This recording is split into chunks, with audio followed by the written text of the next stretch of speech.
Hello and welcome back to another episode of Maddie's Rap. I'm your host, Matt D. Talford, author of From Fear to Faith, A Survivor Story, Captain's Mate, and most recently, Stuck in an Elevator. And I'm back with my co-host here, my partner, my man, my ace, my military, my army brother, Mr. Brian Moore, host of the Be More Faithful radio show. Brian, how you doing today, bro? I'm doing fine, Matt, and everybody, it's good to be on Maddie's Rap for another edition. Well, listen, you know Maddie's Rap is the show where we rap about things that guys rap about when we're hanging out in the sports bar, the gym, the barbershop, you name it.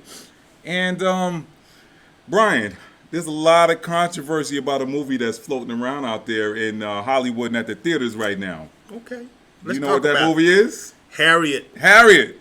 Yes. Harriet.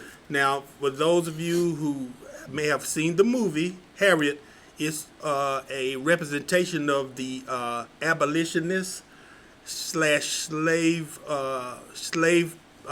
individual, historical figure, Harriet Tubman. Well, it's supposed to be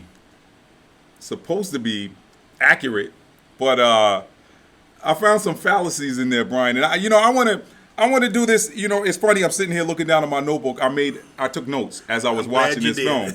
And folks, I want to tell you up front now, if you have not seen the movie yet, this is a spoiler alert. So if you haven't seen the movie and you're planning on seeing it, you may not want to watch this video right now. Now, that doesn't mean we're not going to do this. There are a lot of people out there that are breaking down Harriet and saying what they liked about it and saying what they didn't like about it. I'm going to tell you, I did not like the movie. Brian did like it, so we have a very interesting dichotomy here. Yes. And let me just say this. In the spirit of one of my favorite YouTube tech reviewers, a brother by the name of Flossie Carter. Mm-hmm. And if you don't know who he is, he's, yo, what's up, everybody? This is your boy Floss, back again with another video. And today we're looking at the movie Harriet. So that's my best Flossie Carter impersonation. He's New York. He's New York. You New York guys, y'all have a way of talking and just. Yeah, Flossie's I think he's up to 500,000 or 1 million followers or something. Wow, but awesome. Flossie's good, man. He's my favorite tech reviewer. But this isn't about Flossie. This is about Harriet. So, yes. But I brought up Flossie to say this. If you're familiar with Flossie Carter, you know that when Flossie is doing a video, he tells you what he does not like about a product first, okay, and then he goes into what he does like about it. Okay. I'm going to go the opposite here because I found more things that I did not like about this movie than I did. So, again, if you have not seen the movie and you're planning to go see it, you may want to turn this off right now. But if you haven't seen it and you're on the fence, I'm going to give it a thumbs down. I'm going to say don't go see it, Brian. Okay, all right. So you know what? Because we have such a huge dichotomy, or a huge chasm between how we feel about this movie, Brian, I want you to go first. I want you to tell those people out there watching Maddie's Rap how you felt about Harriet. Okay. Tell me if there was anything you didn't like about it first, and then tell me what you did like about it, because obviously you like more things about it than not. Well, I went and watched the movie with my wife, Sarah, and I love history. Mm-hmm, mm-hmm. I love history. I've always liked history, all kinds of history. And in this particular movie about Harriet Tubman, what it done for me was it kind of brought me back to whenever that period in our history was, mm-hmm, which is what we call slavery, the mm-hmm times of slavery. Mm-hmm. And I think the story was represented right before the Civil War. Mm-hmm. Got to remember back the reason why we had the Civil War in the first place was because of slavery, and the reason why the people in the Confederacy wanted slavery to remain was because that was free labor for them. These plantation owners and the South, they needed these black slaves to keep planting corn, harvesting tobacco, whatever they could grow. That was their industry. That's how many people got rich and owned so much because of the slaves. And it was free labor. Mm-hmm. Of course, they paid for the slaves, mm-hmm, but they were the labor of the day. Right. And what Harriet Tubman in this movie, what it showed me was that I say this, and we're gonna really talk about the movie, but when I hear a person say to me, "I worked just like a slave," I just look at them kind of sideways. Mm. Because being a slave, could you imagine being somebody just totally controlling your will. Now, we're Christian folks, and we're supposed to be controlled by the will of God. But could you imagine somebody being so over you that you can't do anything, and if you do one thing wrong, they may take your life? I mean, or take your skin. That's what slavery was really all about, is oppressing a race of people. Well, but now how are you going to tie that into Harriet and what your thoughts were on the movie? So Well, that's the backstory, how you felt about what the setting of the movie was. But let's talk about now. Give me your thoughts on, because we're talking about the film now. I think, and this is one of my problems with Harriet and releasing a movie called Harriet. Most people know who Harriet Tubman was. Right. Yeah. Most people know what she represented, what she did. But the movie, how do we tie back everything? Because everything you said is I agree with for the most part. Right. How do you tie that into this film? Well, the movie itself may not have represented 100% of what actually happened. Remember, it's still Hollywood. So, and I know, see, now you're one of the guys that say, well, Brian, I want accuracy. I don't want just some Hollywood fluff so that we can sell tickets. I'm big on truth. Eat people a lot of popcorn and drink soda at the movie theater. But at the end of the day, just for me, watching the movie, I was thoroughly entertained. Now, I was entertained by the movie. I don't get upset at watching slave movies. I want to see what the drama that preceded. The one thing we do know that was accurate about the Harriet Tubman movie, that sister, not the movie sister, but the real sister Harriet Tubman, that lady has some. Oh, the real sister. Okay, I'm talking about the real Harriet Tubman. Harriet, yeah. That lady has some. She has some perseverance, and I believe that from a religious standpoint, I believe she did represent somebody who believed that God was guiding her. But Brian, we're still talking about you're contrasting Harriet Tubman in reality, and we know most of the people watching know who that is. I want to hear what your thought. You said the movie, you were entertained by the movie. Very entertained. Okay, what are some key highlights that you liked about the movie that maybe grabbed you? That just really made this a thumbs up for you? I think when she. Or was it just this? Was it simply just the historical content, or was there something in particular about this film that made you? Okay, so we're back. We had to take a quick break with talking about Harriet. We had a technology issue. We had to take a quick break, but we're back. Yes. And so the question that we left off with, Brian, was what was it about this movie for you? You said you made some great historical points and arguments about, or not arguments per se, but great historical points about Harriet Tubman. But what about this film was it for you that grabbed you and said, oh, yeah, this is a movie that you have to go see? Well, the one thing that grabbed me was her first time she escaped. Okay. And making up her decision in the movie about she was fed up. She had enough of what was going on. She wanted her family back, and obviously the slave master was refusing to reunite her back with her family. So she had decided she wanted to be free. So I think from the decision to run off, and then her going to the church where the pastor was there, who said, "You can't read. You don't have an education, sister. This is what's going to have to happen." And he gave her these instructions, and it was like it turned inspirational. Now, again, Matt, I don't know if it was true or not. I got to look at it from the cinematic standpoint, like WWE wrestling. That's about accurate for this movie. Okay, so you got the cinematic part to get people engaged into the movie. So she goes to the pastor, and he gives her instructions, and obviously she follows them. And then, of course, she got chased after by her slave owners and things of that nature until she made it to where she had to go. So that was one part of the movie that I really liked. Now, whether it was accurate or not, I don't know. But from the cinematic and the storyline of it, I enjoyed that part. Okay, all right. Was there anything you didn't like about the film before I jump in? Well, there was some parts in the movie that I believe that probably were embellished. Such as? I think the one where all those slaves were in the back of that. The wagon. Yeah. Come on now, that was all set. Now that and nobody checked it. Nobody checked. Trust me. Yeah. There was dogs. There was all these guys that were ready to hang and beat. Nobody picked up on that, and it just so happens a black woman who was pulling the wagon. Even though she was very light skinned and was probably one of the slave master's daughters, they just let her just go through. But she was pretending to be a boy, and that was Yeah. okay. So that was embellishment too. Yeah. But I'm going to grab my notes now. Go get because your notes. I'm going in, and for me to tell you what I liked about the film first, and again, in the spirit of Brother Flossie Carter, with the way Tell he the likes truth. to tell you what he didn't like first, and then tells you what he likes. I'm going to tell you what I did like, and then I'm going to get into the laundry list of things I didn't like. Okay, go Now. ahead. The first thing I liked about this film, to me, the best thing about this film, was the trailer. The trailer for this film made you want to go see it. Absolutely. When I started watching this film from the opening scene through the end, I felt like the movie never lived up to the trailer.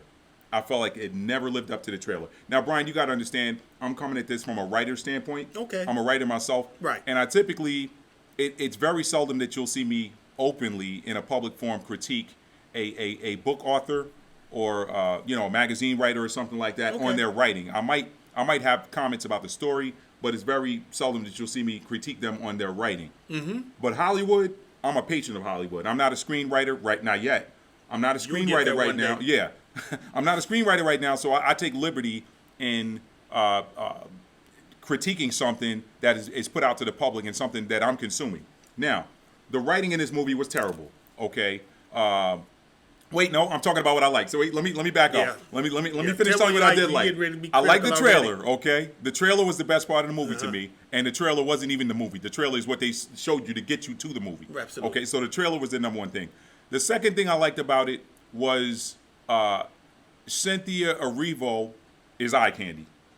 I'm just gonna keep it 100. Cynthia Erivo is very nice to look at. Cynthia Erivo played Harriet, tell me. Yeah, right. and she's very nice to look at. So I enjoyed looking at her in the film. The last thing I liked about it, really, and I wrote this down. Let me find my note. The last thing I liked was pretty much the lines at the end of the movie. God don't mean people to own people. Our time is near. You tried to destroy my people, but you won't. Right. I feel like that holds true even to today. Okay. Oh, absolutely. Who those people were, that's an argument for another day. I'll talk about that at the end. And then the other thing she said was, what's my notes? It was late and I was trying to write this in the dark. To fight. We have to fight in this war against our own enslavement, and it will not. Okay, so we were basically called to fight in this war against our own enslavement, right. and it will not be won without us. And that is absolutely true. That's true.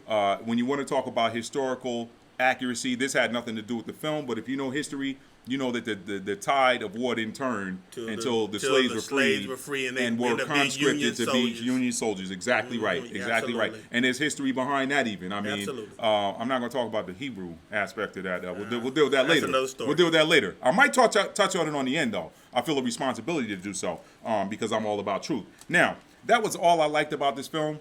Let me get into my laundry list of things I didn't Okay. like. Okay. Starting with the opening scene, I wrote a note. I said, the actors were like caricatures.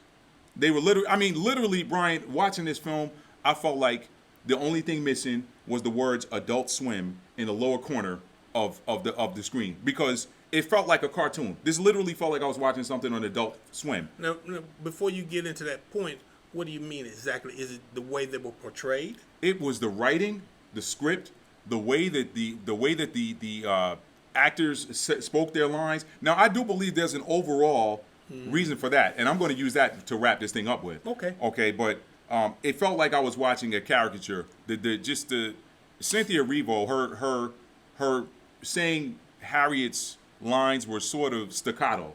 Okay. It was very staccato. I had a problem with her acting from the standpoint of it. Her and she and a lot of the other actors that played the different roles in the film, Okay. it just felt flat. It felt like soda without the fizz in it. I wrote here Cynthia Erivo playing Harriet. Her character wasn't believable. I remember what I was looking for in her was the same spirit that I had in speaking to my grandmother and my great grandmother when they talked about picking cotton. Okay. These were strong sisters that I looked up to when I was a little boy, and they told the stories of how their fingers bled picking cotton. Right. They talked about how they toiled in the hot sun, and you felt the soul of them you felt the soul of the ancestors when you would hear, if you were to hear, and I'm sure some of you watching, the same holds true for you. If you got grandparents, great grandparents that actually picked cotton in the South, or they sharecroppers or whatever, you know there's a soul and an energy that goes into that storytelling. Cynthia couldn't bring that across. Now, there was a lot of the controversy surrounding this film early on had to deal with the fact that she's a British-born Nigerian woman who had no connection to the African American slavery system, or human trafficking, as I call it in some of my other videos, because it was kidnapping. Let's stop glorifying it and calling it slavery. Slavery is beautiful. It's like, oh, it's slavery. These are our slaves. No, there are kidnapping victims that we we're back after a short break. So, as I was saying, Brian, the glorification of slavery and calling it, slavery when it actually was human trafficking, and I agree. Certainly Harriet saw that. But getting back to my point here, I don't feel like Cynthia brought that energy across. I felt like it was flat. I felt like she was somebody that was maybe reading lines for a movie, and I didn't feel like she became Harriet Tubman. So you're critical of her acting performance? I'm critical, number one, first and foremost, of her performance. Now, overall, I'm critical of the film itself because it was bad writing. It was just bad writing. It came across as a B movie, maybe a B plus, but to me it came across as a B movie. It came across as a poor reenactment of something. I don't feel like it did justice to, and I've heard this said by other people, and I hate to sound like I hate to sound redundant, but I really felt like this the way the story was written, it really didn't give you the feel for what that period was actually like. It was a little bit too soft, okay? Well, the one thing, and I'll take a little break in here, moved really fast too. I mean, it would have been hard to. You're only talking about a movie that was a couple of hours long. It had to move pretty quick. Because, like, prime example is, how about the scene of her keep going back to get more slaves? Well, come on. In reality, I'm sure there was a whole lot of more. Because these are facts, though. She did go back and get other people and brought them back north. She did. But I think the method, the way the movie portrays, is like she was some superwoman just roll up in town like a ninja, like she disappears and just she's come get people and take them back. Yeah, I'm sure it wasn't like that. But let's get back to this movie. Okay, so my thing is that I can't give them that as I can't use the time limit as an out, because in my opinion, this movie would have been solid if they had cut an hour, if they had cut 1 hour and about 55 minutes out of this and made it a 5 minute short. This movie, you could have taken the best parts of this film and made this a short, and it would have been a phenomenal Oscar-nominating short film. So let's get back to some of the other things I didn't like. Okay. There was a little bit too much judicious use of the N-word in this movie. And when I say judicious use of it, of course we know that the N-word was... All right, Brian, we're back. We've had a couple of technical difficulties and such, but... I want to get back on my notes here and try to wrap this Harriet thing up, but we got a little ways to go. Okay. One of the things I did not like about the movie, or another thing I did not like, is the overuse of the N-word, okay? And I know that that's a word that was period. I mean, it went with that time. I mean, that was something, a derogatory term that... Absolutely. People in the South, or people, period, American people that weren't black used to it was how they addressed us when they wanted to. Disparaging way to talk to black folks. You said it. You said it best. Disparaging way to talk to black folks back in the day. But I felt like they use it too much. And here's what I mean by that, Brian. When you know someone's name, you're typically going to, from any other account that I've seen of that period of time, it would be that person's name or boy. They'd even call him boy. But just hey, come here, N-word, and you know my name. That was more typical of someone's name that you did know that was black. You wanted to assert your authority and call them the N-word. This was just over. It was too much. So I felt like someone was perhaps getting their jollies. Like, let's write another N-word in here. Oh yeah, I love to hear that. Yes, it was too much. It was too much. It was almost like the fourth season. I don't know if you ever watched that Adult Swim cartoon. Funny, I said Adult Swim. I don't know if you've ever watched that Adult Swim cartoon, The Boondocks. Well, we know that Aaron McGruder, brother, was the original writer of The Boondocks. He was on the show for 3 years. They got rid of him. They ousted him. And the fourth season of The Boondocks, the use of the N word was always out of context. So you can always look and tell when that word is in. First of all, it's a terrible word. I mean, we know Absolutely. that. But you can tell what is in context versus out of context.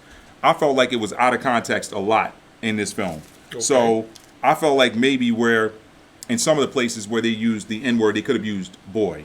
Okay. Moving along, I thought that the acting was flat. Now, I felt like it lacked soul. I felt like some of these black actors showed up just to get a check, and I'm not dissing anybody, but I always remember with everything that I write, I there's a recurring theme in all of my work that says or that suggests that with every what there's a connected why. Devil's advocate, right quick. Okay. Don't you think that whoever produced, written, and directed that movie also was trying to appease to an audience other than black people?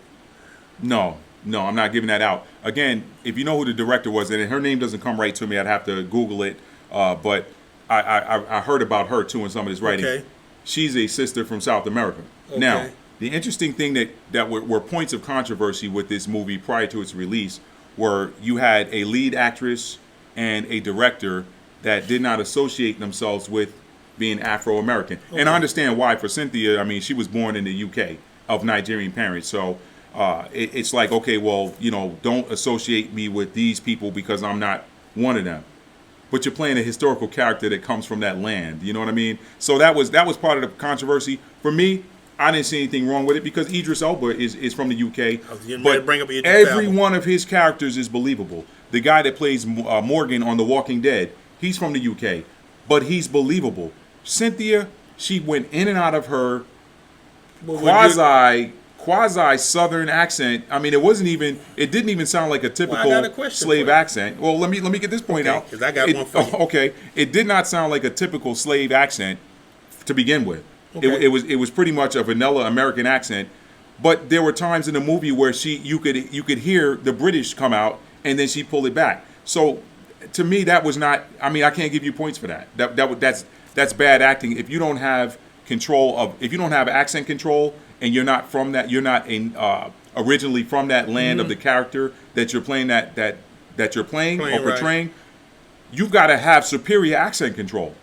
She didn't have it. But what is the point you wanted to? Would you have preferred Taraji P. Henson do the role? Because then now you're saying, okay, so should it have been a African American black woman to play this role? You would have felt more.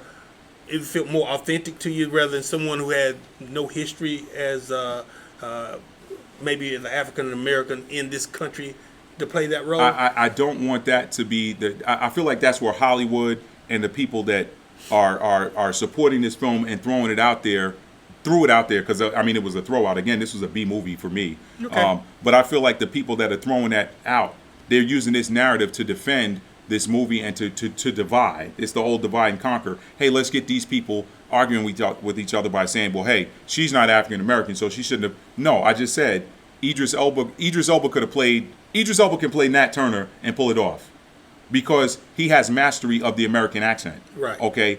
This was just a flat role that had no soul in it. Okay. Now, one thing I do like about Cynthia, aside from her looks, is she's a great. I love her singing. Her singing was good. Right. But I'm going back to this. I feel like this was an overall poorly written film, and I almost wonder if there was supernatural intervention with regards to the actors not possibly being able to do their best work. Every single person on this film to me was flat, maybe with the exception of the guy who was controlling the boat pilot once she got to Philadelphia, right. that area. That boat pilot, he was kind of believable. But the rest of the characters, I felt like they did the best they could with a bad piece of writing. And that happens sometimes. I mean, it happens in music. You get singers that do the best they can with a poorly written piece of music. If you have a phenomenal piece of music, you can have an average singer and have them sound stellar. So you're saying you're really criticizing the movie more on this presentation than the historical representation of the movie? Well, the historical representation was off too because there were no black bounty hunters, at least none that show up in history, right. in real history. But you have this black bounty hunter who's looking for her. He's walking around free in the South with a gun. he stands down a bunch of white folks pointing a gun at them and his boy. Come on, really? Really? We know how that would have ended. Yeah, but he was a big mofo. No, though. we know how that would have ended. I mean, that would have been a bloodbath. And I was wondering where I saw him before. Exactly. I was wondering where I saw him before. I saw his character. He played in Ray Donovan. He was Cookie Brown in Ray Donovan. Yeah, I've seen the brother on a couple of movies. Yeah, and he met the same end in Ray Donovan. Mm-hmm. But these notes I took, Brian. I tell you what, man. I just want to run down them really quick. Go ahead. And these are. We'll try to get onto this, and I'll give you my overall feeling on it. What did I say here? The beauty. Let's see.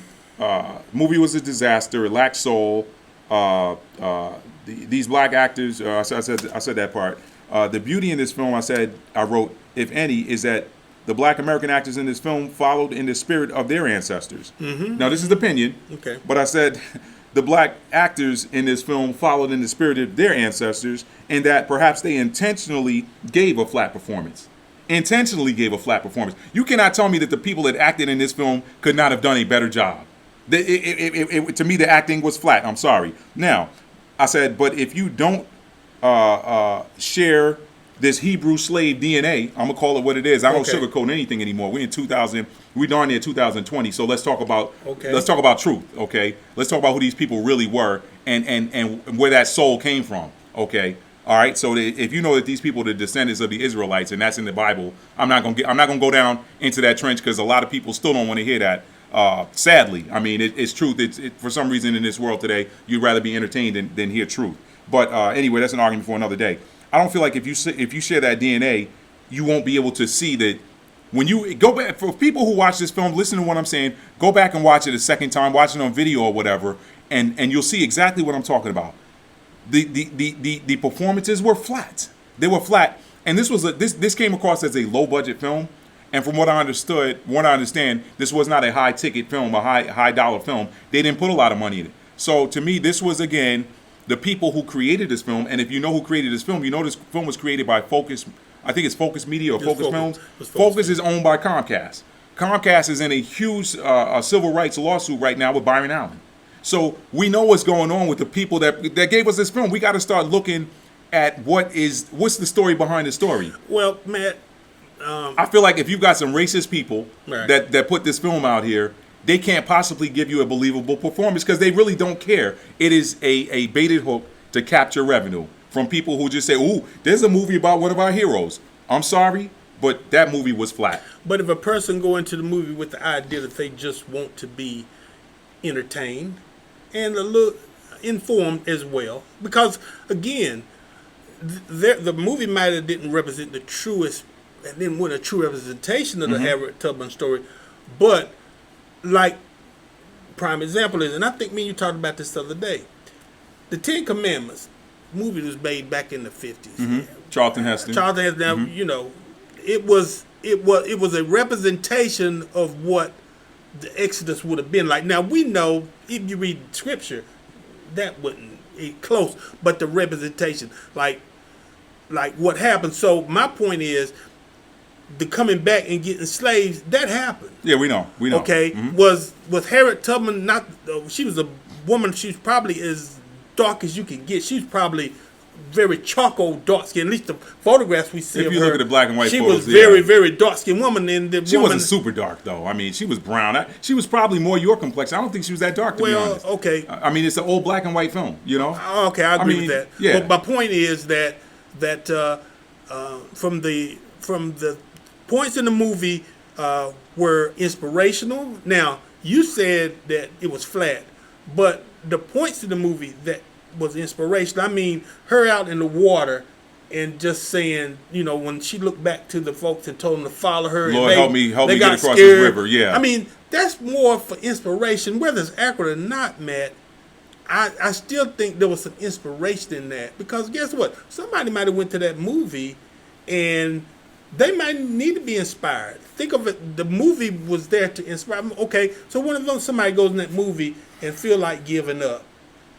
And then all of a sudden they see this movie representation, this woman walks through this water, whether it be true or not, the movie represented the fact that she made it across.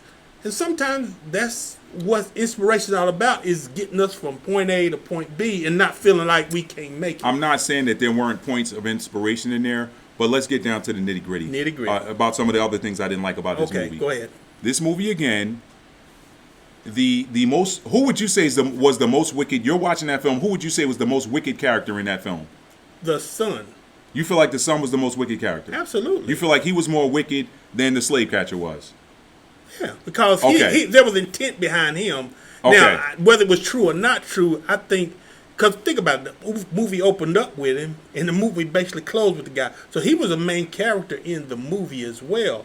I mean, matter of fact, he was the main character in the movie. He was more of a main character than Harriet Tubman. Who did he hit? Who did he shoot? Did he kill anybody? Did he beat anybody? Yeah, but he's the... Answer the question. Answer the question. Did he beat anybody? Did he kill anybody? No, he did not. He did not. Okay. Now, who did beat somebody and kill somebody? The slave trap guy and some of the other... And who did that guy kill? Now, he killed a black woman. I agree with this. That might have been unnecessary to put a black man in there to do. So why do that? Why? First of all, it wasn't historically accurate because we have no record of a black woman in the North being one of Harriet Tubman's primary conductors on the Underground Railroad or engineers on the Underground Railroad, if you would. Okay. So Janelle Monáe's character was made up. This black slave catcher's character was made up. Now, the biggest death you see in the film is the black slave catcher stomping out Janelle Monáe, which the way she died looked like a kung fu movie. I mean, she's down there. I mean, come on, it looked like a Saturday afternoon kung fu movie. So that was more bad acting. And who dies from one kick to the head? Okay, now he's down there beating her. What you're showing is here's this big black brutish man beating a black woman. That there's an underlying message there. If that did not historically happen, why put it in the film? What are you trying to accomplish with that? What seed are you planting in the back of the viewer's mind? You see what I'm saying? I can agree with you, but again, Matt, it was not necessary. But it's put in there to make a point that I guess it was make a point that guess what? Wouldn't all black folk back in slavery times necessarily about being slaves? They were sellouts or whatever you want to call it. That was a terrible misrepresentation in my book because to me, knowing the caliber of men from that era, there is no way a black man from that era, having gone through and seen what all of us went through, there is no way he would have put hands on that black woman like that. It's okay to beat this. But that's like, but wait a minute, that's like Django Unchained. The Samuel L. Jackson character, you know what? I'm gonna be honest with you. I could see a character like that, like the one in Django with Samuel L. Jackson. The black man who was a house slave, who the master liked him for some reason and didn't beat on him. He kept him under control, but he gave him a little bit of power, and he would be the one that would tell it on if somebody was going to escape. Because guess what? He knew if a couple of black folks escaped, the wrath of the master would come back on them.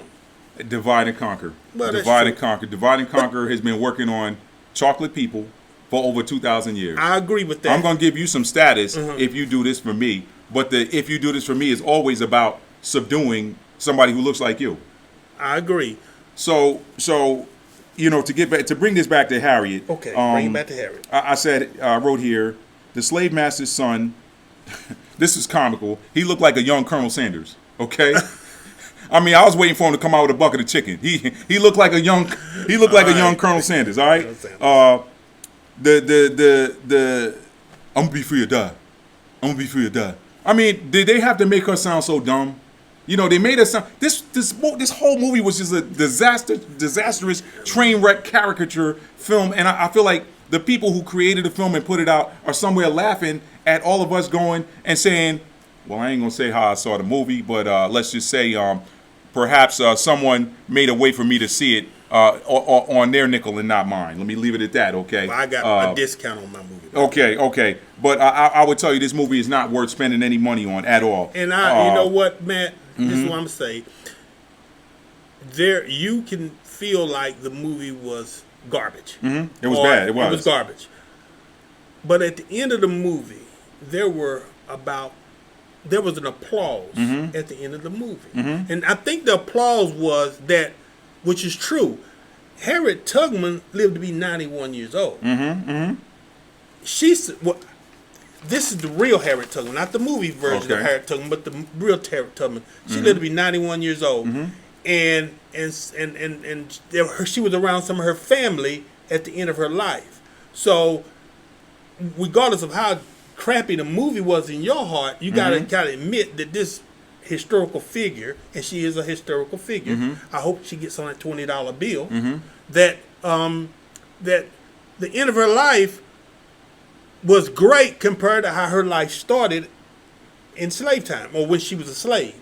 How her life ended. Yeah. Now, regardless of between, I understand why you feel the movie was a bad representation. It was poorly directed, poorly written, poorly acted upon. I get all that. And listen, if you're watching this and you were an actor in that film, there's nothing against minus Cynthia Erivo. Let me fall back. You had the guy in there that was in the Hamilton. I can't get in trouble. I'm a vendor giving my opinion. I'm a, you know what I mean. So not a vendor, but I'm a consumer giving my opinion. So how am I going to get in trouble? That's true. I don't walk back anything I said. Cynthia Erivo I love her singing. I would like to see her in another role, perhaps. But to me, this movie had no A-list actors in it, and there's a reason why. I feel like it would have been an injustice to ask Angela Bassett or I don't know. Taraji P. Henson. Taraji's your girl. I wouldn't have said Taraji in this movie, but okay, Taraji P. Henson. She played a good role in the one where she was playing the lady with the segregation up in Greensboro. That movie, I forget the name of the movie. Okay. She played a good role in that one. Michael K. I want to say, is it Michael K. Williams, the guy who played Omar in The Wire? Yeah. For him to be in this film would have been an injustice. For Jeffrey Wright to be in this film would have been an injustice. These are A-list actors that would have been given a terrible script. This movie needs to be rewritten. I would rather see a movie directed by Spike Lee or a movie directed by, I'd even take Tyler Perry directing. Tyler Perry typically does more stuff that's more comedic type movies or whatever with the Medea stuff. But I think Tyler Perry could have done a better job directing this film. You're very critical of the way the movie was presented. This was just a bad film. Okay. It was, and as far as from a writing standpoint, I'm a writer. One of the things that you have to be particular with writing is maintaining flow. I feel like the flow, there was a loose collection, but I don't feel like the flow in this movie was tight. And I'm not sure how they could have made it tight. I'll say this. There's an old movie from 1978, I think it is, called A Woman Called Moses, and it starred Cicely Tyson as Harriet Tubman. Harriet Tubman, right. I started watching it yesterday because I saw it on YouTube. It was on YouTube, actually. And if you get past the low resolution in today's high-res world, if you can get past the low resolution, the acting in it was much tighter. Right. The writing in it was much tighter. This was just a poor film, and I feel like Focus could have taken this and thrown it away. But you know what? The fact that we still have people that enjoyed this film, they're going to keep giving us garbage as long as we keep promoting garbage. And I feel like if you're going to do a film that has to deal with the black experience in this country, that it needs to be done by black folks. And I'm just keeping it real because we're going to be true to the craft. We're going to be true to the direction. We're going to be true to the writing. We're going to be true to the character portrayal. It's going to be true from top to bottom. This movie was not true from top to bottom. And again, this was actors that I'm glad they got a payday because it's hard to get. I mean, you're lucky if you get casted in the film. I'm glad they got a payday, but I'm going to say all money ain't good money, like they say in Domino's. So with that, I mean, my final feelings, Brian, is that Harriet didn't do it for me. Again, I feel like I laughed watching it because I feel like perhaps Harriet's spirit, if Harriet saw this film about her life, she'd have turned over in her grave, if you ask me. No, baby, it didn't go like that. It should have gone like this, sugar. Honey, you don't do it like that. To me, Harriet's spirit did not come across in this movie, and I feel like, and here's the crafty thing these people do. I'm watching this Focus Media or Focus Film, whatever, trailer about Harriet that they're putting out on social media on YouTube, and what they're doing now is very clever. They're taking Harriet's family, 3 generations removed, and they're showing you clips of them visiting a museum and talking about their Aunt Harriet. They're not talking about the movie. They're talking about their Aunt Harriet. But what they're doing is, you got to watch these spin doctors. They'll spin this to make it look like Harriet's family endorses the movie. Their family in this particular ad didn't say one single thing about the movie. but they're showing clips of them visiting a museum and talking about their family member lovingly, and they're spinning that and putting that on top of this great trailer of a horrible film. And again, I'm all about truth, Brian. That is not true, because what you're doing is you're portraying an image of her family endorsing the film, but they're not talking about the film. That's a problem for me. That's being crafty. Okay, so I'm going to say this, and I'm going to wrap this up, and this is on behalf of these brothers out here that's putting out truth. Okay, there's a lot of people putting out films right now. Hidden Hebrews. There are 5 of those films on YouTube. You can watch them for free. They've been put out by a guy named Benaya Israel, and when you watch that shows you the backstory. Why am I bringing this up? It's because all of these slave movies, all they do is they stop us where the boat dropped us off and bring us through today. Nothing has changed. This is it. We know this. We're the descendants of slaves. We know what happened. Right. Where's our history beyond that? That's the history that was robbed of our ancestors that most of us walking around here without knowing. Do you have any knowledge of your ancestors prior to slavery? No, I do not. No real useful knowledge. And that's the point. So you got people out there that are putting out useful documentary films, not Hollywood, not bad Hollywood reenactments that really should have been labeled historical fiction. Because if you had labeled this Harriet movie is historical fiction, I could have taken it better. Now, Hidden Hebrews 1, 2, 3, 4, and 5. Check those out. There's another brother. He's a great documentary filmmaker by the name of Ron Dalton Jr. He's got a movie called Hebrews to Negroes. Now, some people may be taken aback by that title. I don't know. But it is true.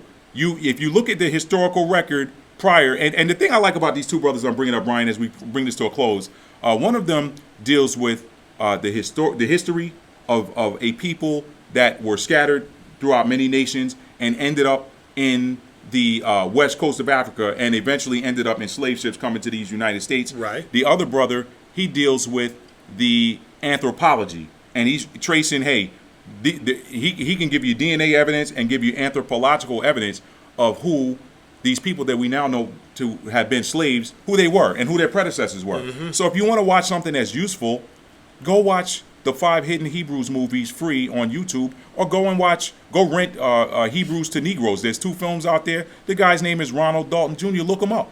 These are things I would recommend. Don't just take what Hollywood is handing to you and say, okay, this is, because there's problems with that movie, and what it does is it continues to further this narrative of this brutish black male beating a black man beating on a black woman, and the hero in this movie in some ways was the slave master's son, because he shows up at the end right when he says, well, I told you I bring Harriet back alive.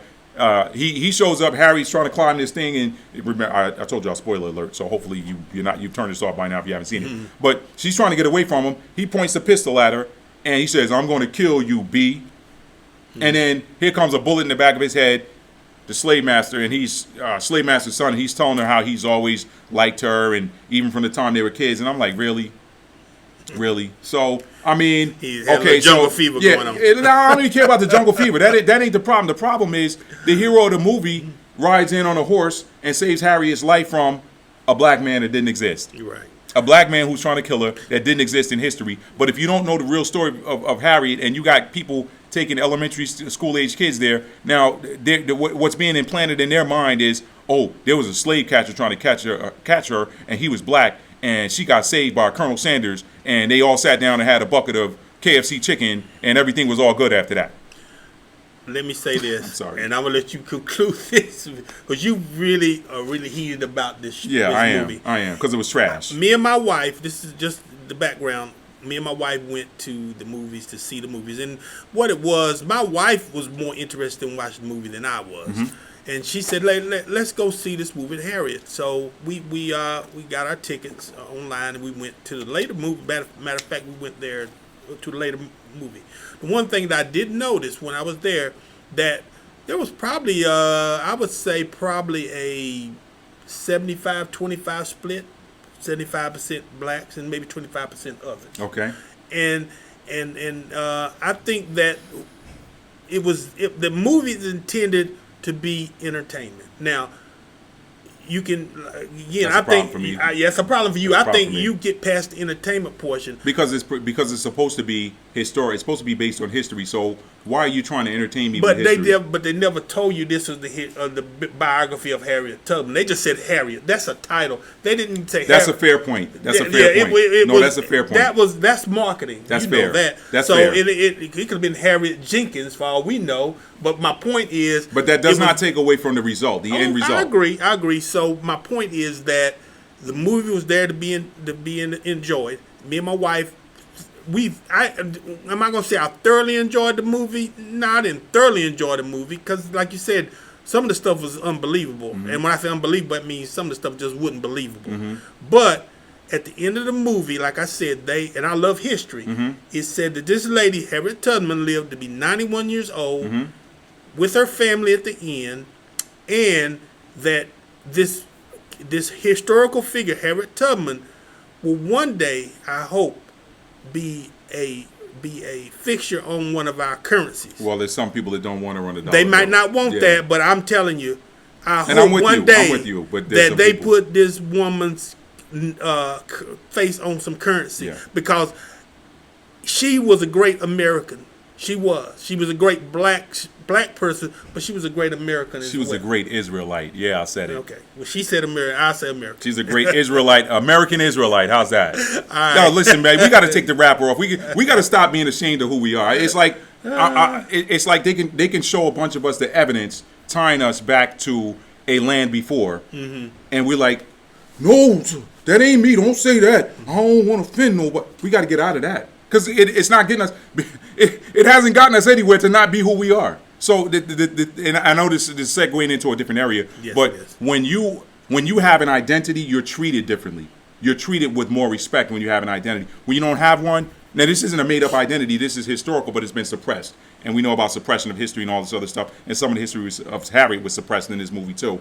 But anyway, my final thoughts in this movie is that it was hot trash. It was July 5th trash. You know about July 5th. That's when all the chicken bones and rib bones and beer cans and everything in the trash can, and it's hot outside. So this was July 5th trash, in my opinion. I'm sorry if you liked it. I don't knock you for your opinion. I liked it. I did not like it. If it was meant to be entertained, then Hollywood, you failed. Okay, and let me say this too to wrap this up. I feel like maybe this movie was such a disaster because maybe the spirit of Harriet maybe saw the script and said, I'm not going to let this movie be successful.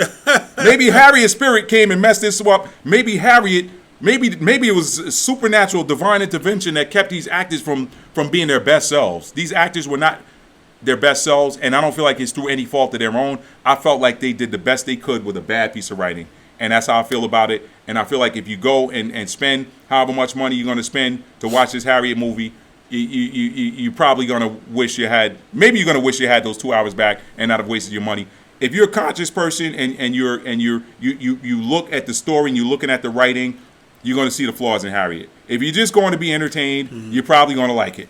If you're going to just, but if you're going there to be entertained, you'll be entertained. But I will tell you, I was terribly disappointed with the drop off between the trailers and the actual film. It was a terrible drop off. They took the best scenes, the most exciting scenes from the film, and put them in the trailer and had you thinking, "Wow, this is gonna." The movie was just bad. It just was disjointed. It felt disjointed. And maybe writers, you know what? Enough of me talking. Enough of my man Brian talking. We want to hear from you. What were your thoughts? What did you feel like watching Harriet? Did you see it? Are you going to see it? Are you going to take the recommendations of the hundreds of people, intellectuals, Dr. Boyce Watkins, some of these people that are saying, don't go see this film? Are you going to take their recommendation and save your money? Or are you going to go see it anyway? I bit the hook for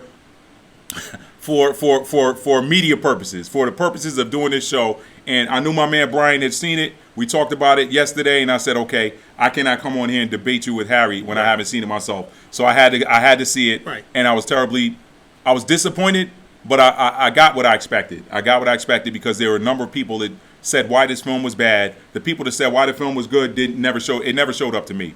So that's all I have to say about it.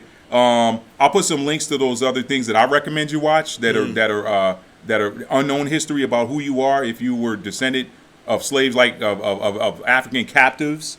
I don't like slaves. If you were descended of kidnapping victims, like as was Harriet. Kidnapping. Wow. I still can't get over. I'm sorry. I still can't get over the fact that you can kidnap people take them across an ocean and tell them, hey, you work for me and I own you. And if you try to escape, I'm gonna kill you. So you threatening me with a second crime. You already enacted a crime against me. Now you threaten me with a second crime for me trying to be a free human being.